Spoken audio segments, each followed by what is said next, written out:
इथे मी एक कढई घेतलेली आहे। 2 चम्मच तेलामध्ये एक दालचिनीचा तुकडा आणि 2 तेजपत्ता, जिरे, मोहरी टाकून हे छान तडतडू देत आहे। हे याचा छान सुगंध आपल्या तेलामध्ये सुटल्यानंतर आपण यामध्ये एक छान मोठ्या साईजचा कांदा बारीक चिरलेला इथे टाकून घेणार आहे आणि त्याला परतवत छान शिजवून घेणार आहे।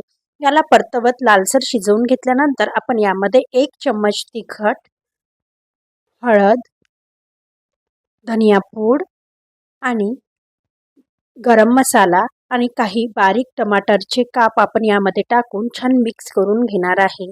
हे छान मिक्स झाल्यानंतर यामध्ये आपण वड्या ॲड करून घेणार आहे। जे सांडगे असतात ना ते, आणि वड्या ॲड केल्यानंतर यामध्ये थोडंसं चवीनुसार मीठ आणि आपण शेवग्याच्या शेंगा ह्या इथे मिक्स करून घेणार आहे। ही भाजी खायला अगदी चविष्ट आणि भन्नाट लागते। कोथिंबीर टाकून गार्निशिंग करायची आणि ही रेसिपी आवडल्यास माझ्या चॅनलला सबस्क्राईब